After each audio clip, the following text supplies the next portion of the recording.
Hello all, and Hippykillerz back again for another vid, and it's a video that has been long overdue. Yes, indeed it is. It's Who Made the Attitude Era Volume 4, yes. So far, if you can recall, we've had Brian Pillman, the Four Horsemen, and Paul Heyman. So, you might be asking yourself, who's going to join this illustrious list? Will it be the Stone Cold Steve Austin? Will it be The Rock? Will it be The Undertaker? Will it be the Triple H? Will it be the Hulk Hogan? Will it be the Goldberg? Will it be the Sting? Will it be the Lex Luger? Doubt Lex Luger will make it onto this list. I doubt that very much. But no, it's none of them. He has been a world champion. He was a world champion during the Attitude Era. And that man is Mick Foley, yes, the hardcore legend himself. But his journey in the Attitude Era begins long before the Attitude Era.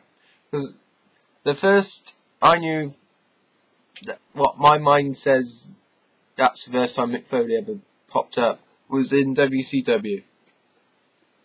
And to be fair, he was a pretty big name in WCW, if you remember, as Cactus Jack. He had a couple of matches with Vader and with Sting. I think he even went to pay-per-view with Sting. That's pretty good. 92 era.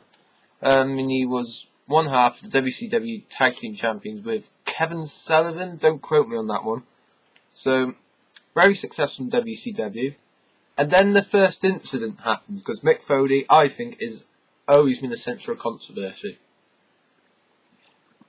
He goes to ECW for a cross-promotional thing, and he has a match with Sabu, which is on this DVD.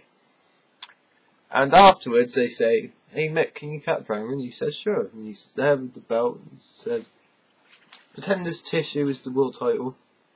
You know, the WCW Tag Team Championship means a lot to me, and it's very dear to my heart." Not anymore! Not anymore! He spat the title belt. Oh no, he spat the title belt. WCW are in uproar. Oh, I don't believe this. I don't know why Vince McMahon's working for WCW. Don't know. But so WCW are up in arms. Oh, he spat on our title belt. Oh, don't be unfair. And I believe they fired him over that. So there's that. And so he went to ECW, funnily enough. And he had a pretty successful career there.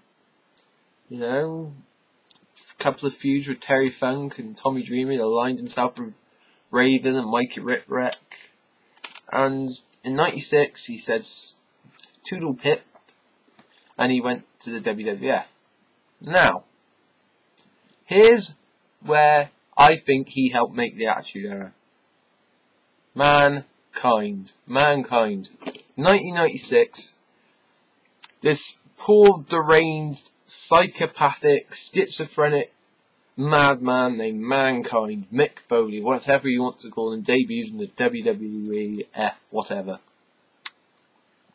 And that, to me, looking back, because I didn't watch wrestling back then, looking back, that was perhaps the single biggest, darkest character they ever had. Till that point, at least. Because he was raised in the basement, he had his rat, I can't remember his name, he's cutting these surreal promos about, like, how his mum is going to save him, and how he's going to cleanse all of mankind. And then he got in the ring, and he carried it over, just shoving the fingers down the people's throat, making them vomit, what have you. And, to be fair, in '96, not a lot was going on in the F. You had Duke the Dumpster Drozy, the Godwins. Did I say Duke? Yeah, I said Duke. Who else? Sparky Plug, yay Sparky Plug. 1, 2, 3 Kid, Razor Ramon, Diesel. Undertaker was practically the darkest character you had, and at that point he wasn't particularly dark yet. That would happen a few years later. So Mankind is the deepest, darkest character, and broke the mold really, like what Pillman did in WCW. Had set the standard of where WCW was going to go. That's what I think Mankind did. He created the mould in which WWF would create more edgy and dark and surreal characters. And then later on we got Dude Love, which is his creation. Oh, how mercy! Sorry, I had to do it. There was sunglasses there, so I had to do it in tribute to Mick. Have a nice day. So he created Dude Love, and this is the first time, I believe, that anyone was going under 2 personas at the same time in the same company. And then he tops himself by bringing in Cactus Jack and having these hardcore matches and what have you. So he's going by 3 personas at once, and from 96 to 98 he's not really doing much. I mean he's having feuds and you know, title matches, tag champion, whatever, what have you. But he wasn't really noticed. He was just there as Mankind, the workhorse, yeah. What happens if how do you set up Shawn Michaels as a credible champion? Face him against Mankind. How do you get Austin over as a credible champion? Put him against Dude Love. That's how it went. And then 99 rolls about. Beginning of 99. Raw and Nitro were going head to head in the Monday Night Wars. And Mankind was going to win the title that night. And Tony Schiavone, in his infinite wisdom, was told to read, "We've been told that Cactus Jack, Mick Foley, used to work here as Cactus Jack, is going to win their title, the World Wrestling Federation title tonight. Huh? That should put a lot of butts in seats." You just sealed your doom, WCW. If it weren't the finger poke of doom, it was this. Because the finger poke of doom did happen on the very same night. So, Mankind wins the title that night. Over nearly half a... Oh shit! Oh shit, I've just realised something. Sorry, I've just realised something. The finger poke of doom, right? That episode and the Mankind winning the title, that match, that night was the 4th of January, 99, right?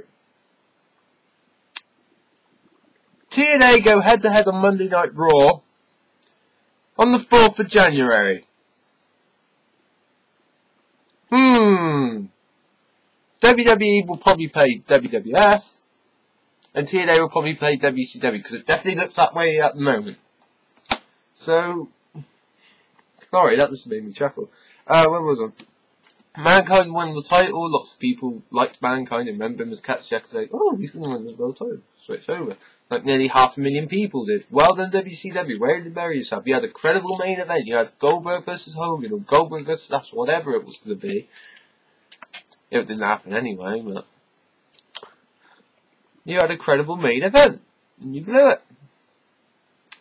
So that's why I think Mankind, Dude Love, Cactus Jack, Dude the Mankind Jack, Mick Foley, whatever you want to call him, is instrumental to the Attitude Era.